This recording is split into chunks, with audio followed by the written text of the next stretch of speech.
Selamat datang. Hari ini kita akan membahas sesuatu yang sangat mendasar, sangat krusial, dan jujur saja seringkali jadi sumber gesekan di dalam gereja. Coba kita renungkan pertanyaan ini sejenak. Ini bukan sekedar pertanyaan soal manajemen organisasi loh. Ini pertanyaan teologis yang menusuk langsung ke jantung identitas kita sebagai gereja.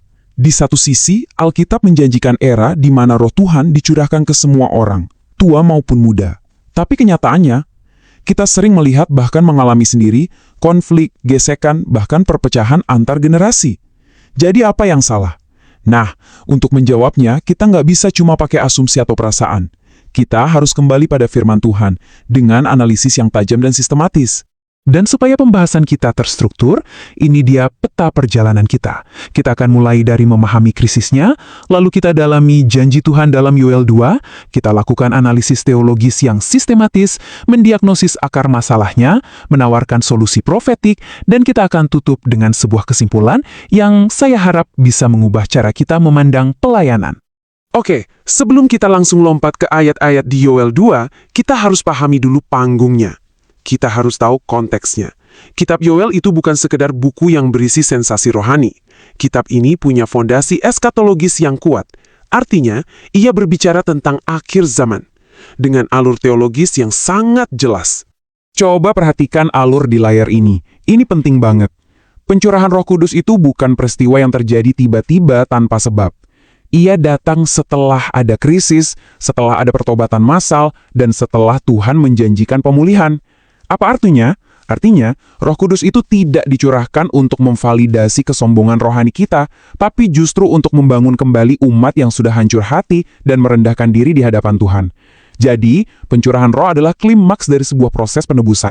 Nah, ini membawa kita ke sebuah konsep teologis yang krusial. Sudah, tetapi belum. Di Kisah Para Rasul 2, Rasul Petrus kan mengutip Yoel, dan dengan tegas menyatakan bahwa peristiwa Pentakosta adalah pengenapan dari nubuatan ini. Artinya, kita sebagai gereja sudah hidup dalam zaman roh. Realitas akhir zaman itu sudah dimulai. Tetapi, pengenapan puncaknya, pengenapan finalnya, itu belum tiba. Kita ini hidup dalam tegangan teologis yang unik ini. Dan memahami posisi kita di sini adalah kunci untuk membaca semua dinamika yang terjadi di gereja kita hari ini. Sekarang kita masuk ke jantung pembahasan kita. Mari kita bedah teks dari Yoel 2 ini, kata demi kata, untuk menemukan betapa kaya dan revolusionernya janji Tuhan di dalamnya. Teksnya dimulai dengan kalimat dahsyat, "Aku akan mencurahkan rohku." Kata Ibrani untuk mencurahkan di sini adalah syapak. Ini bukan sekedar berarti meneteskan atau memberi sedikit. Syapak itu berarti mencurahkan dengan deras, melimpah, seperti air bah, tanpa ditahan-tahan. Ini adalah gambaran kemurahan hati Tuhan yang radikal.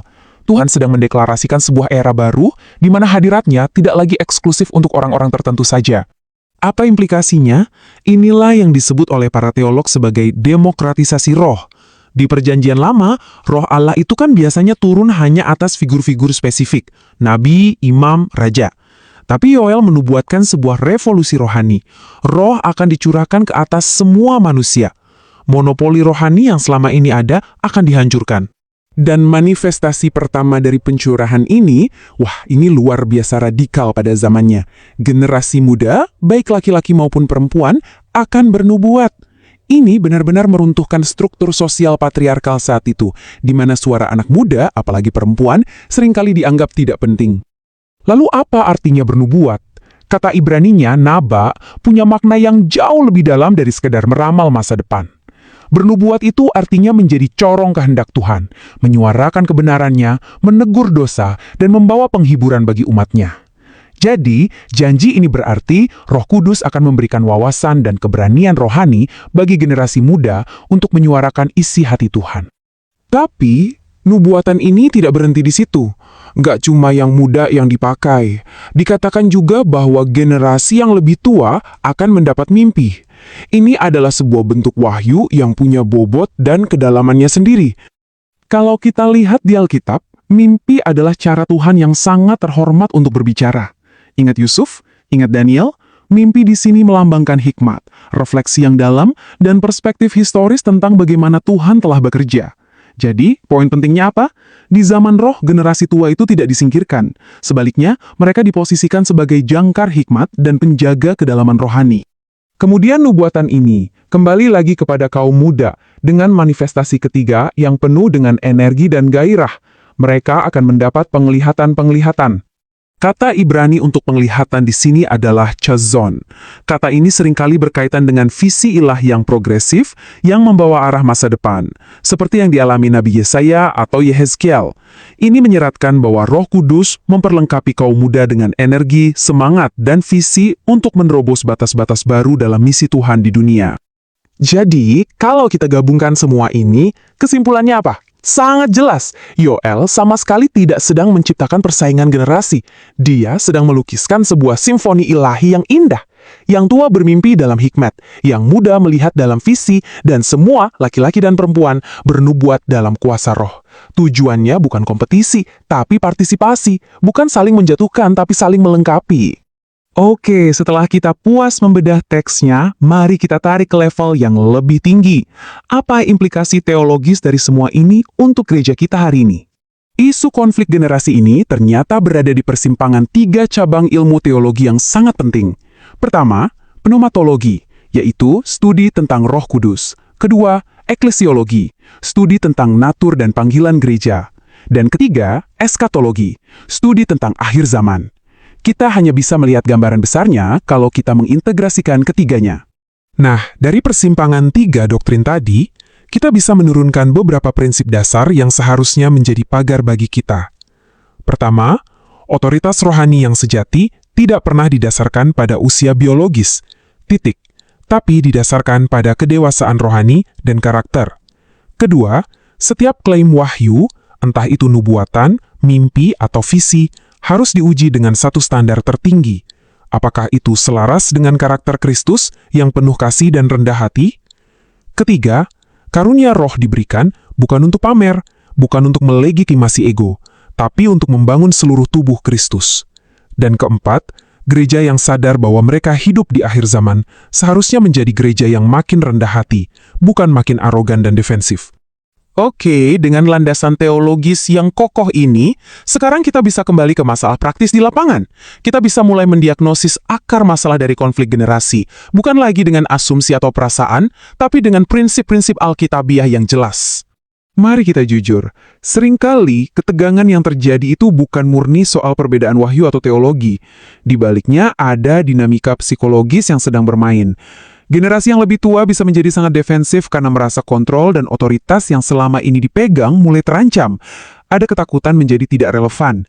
Di sisi lain, generasi muda bisa menjadi sangat reaktif dan memberontak karena merasa suara mereka tidak pernah didengar, dan frustrasi dengan struktur yang dirasa terlalu kaku dan lambat. Jadi, inilah diagnosis intinya. Seringkali, konflik yang kita beri label perbedaan visi itu sesungguhnya adalah benturan ego dan perebutan rasa aman. Kalau yang muda bernubuat dengan kesombongan, itu bukan Roh Kudus. Dan kalau yang tua mempertahankan posisinya dengan arogansi, itu juga bukan Roh Kudus. Lalu bagaimana kita bisa membedakannya? Sederhana, Alkitab memberikan kita tes litmus yang sangat jelas. Jika Roh Kudus benar-benar bekerja dalam sebuah komunitas, maka buah roh, kasih, sukacita, damai sejahtera, kesabaran, kemurahan, dan seterusnya pasti akan nyata dalam relasi antar generasinya. Kalau buah itu tidak ada, semua klaim wahyu, semua klaim karunia, kehilangan legitimasinya. Setelah kita tahu diagnosisnya, kita nggak bisa berhenti di situ. Kita harus bergerak menuju solusi. Solusi yang profetik, alkitabiah, dan praktis. Pertanyaannya, bagaimana kita membangun jembatan rekonsiliasi antar generasi ini? Berikut adalah 4 langkah sistematis yang bisa kita ambil. Pertama, kita harus merekonstruksi total pemahaman kita tentang otoritas, menjauh dari budaya senioritas buta, dan kembali ke standar Alkitab, karakter yang serupa Kristus.